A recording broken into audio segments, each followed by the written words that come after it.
Mesdames et messieurs, merci pour votre fidélité à la revue de presse sur CamNews 24 et IFM 103. Alors, quelles sont les nouvelles qui captivent notre attention ce jour? Avec Ghislain Cougan, découvrons ensemble les sujets qui font débat dans les médias. Ghislain.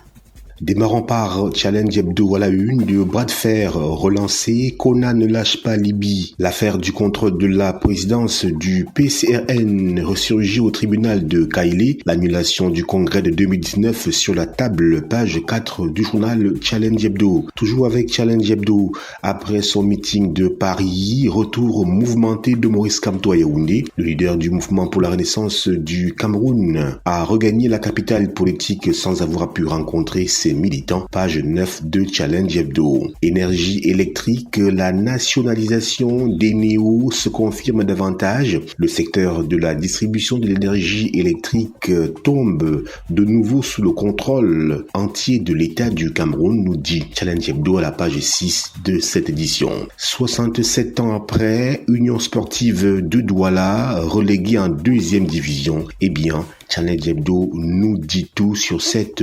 contre-performance. Le hebdomadaire Dicalo à la une, Stade Olembe, le scandale de trop. Un vaste réseau de pillage fait main basse sur le matériel de construction. La police judiciaire enquête à la page 10.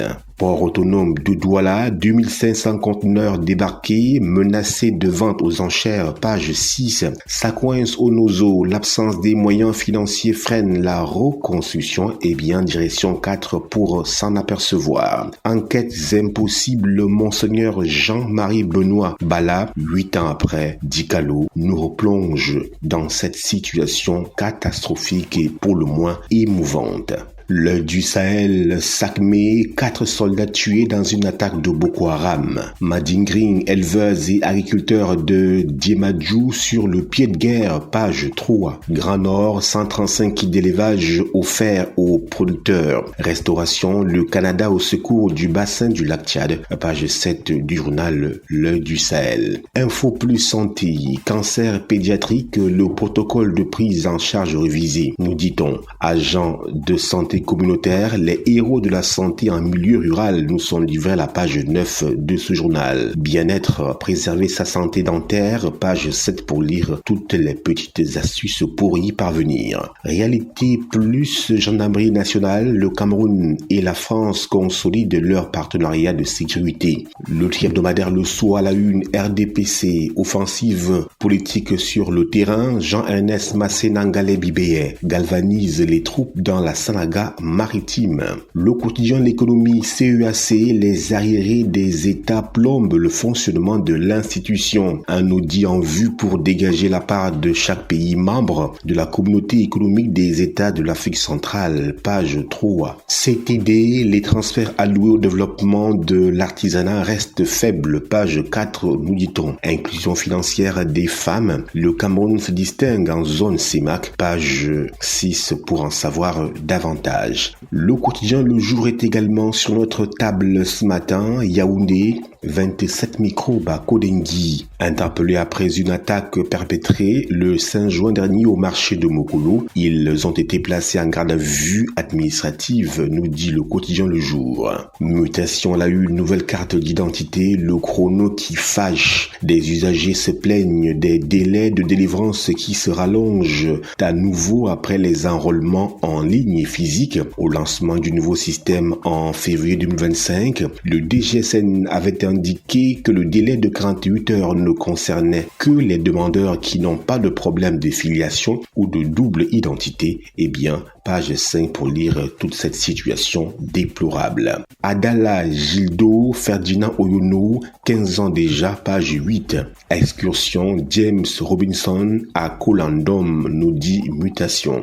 Le quotidien Émergence à la une, Douala, l'incompréhensible expulsion de Maurice Kamto, les libertés démocratiques en question, page 5. Honoré Koumé, Doumentan est ouvert aux investisseurs. Succession Tala Voyage, les successeurs dénoncent les lenteurs judiciaires. MTN Eliwan, Colombe du Djé Lobo, champion du Cameroun, page 11. UNDP contre RDPC, vers une rupture, pour l'interrogation, esquisse des réponses à la page 4 4 du quotidien Émergence. Cameroun Tribune à la une présidentielle 2025, la course au financement pour couvrir toutes les dépenses liées à l'élection qui approche à grands pas, notamment le paiement de la caution de 30 millions de francs CFA, les cotisations des militants et des opérateurs de levée de fonds sont mises à contribution dans les partis politiques intéressés. Les options choisies par les uns et les autres doivent toutefois rester conformes à la loi, à lire le focus de Cameroun Tribune aux pages 8 et 9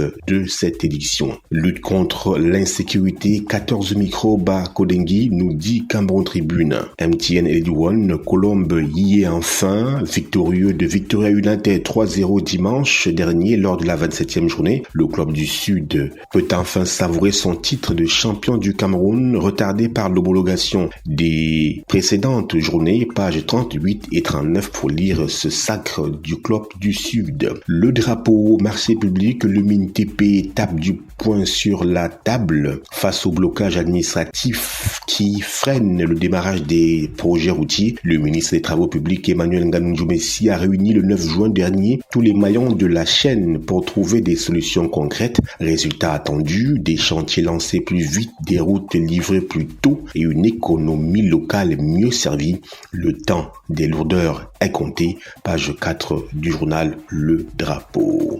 La voix du consommateur, nous y sommes. Douala, il faut aussi séquestrer les ordures. Depuis quelques jours, la capitale économique est submergée à nouveau par les ordures ménagères. Trottoirs, chaussées et espaces publics sont envahis par des montagnes de déchets au grand désarroi des habitants qui suffoquent. L'absence de collecte régulière expose la population à des risques sanitaires élevés en ce début de saison pluvieuse. La Cameroon Human Rights Commission tire la sonnette d'alarme en recommandant au gouvernement de mettre en place un système de tri des ordures à la collecte simple et durable. Pages 3 et 4 du journal La Voix du consommateur. L'info à chaud à la une. Après la libération de sa résidence surveillée à Douala pour l'empêcher de tenir un meeting, retour triomphal de Kamto à Yaoundé, page 3. Au cours des débats dans les médias, le biaïste professeur Msanga Nyamding, désormais avocat de Maurice Kamto, page 12 du journal L'Info à chaud. Econews à la une. Chantier public, la caution intégrale secoue le BTP, le MINTP cherche la riposte, dit-on. Camaraï et la valeur verte, un modèle de rentabilité écologique pour le transport ferroviaire africain, point d'interrogation.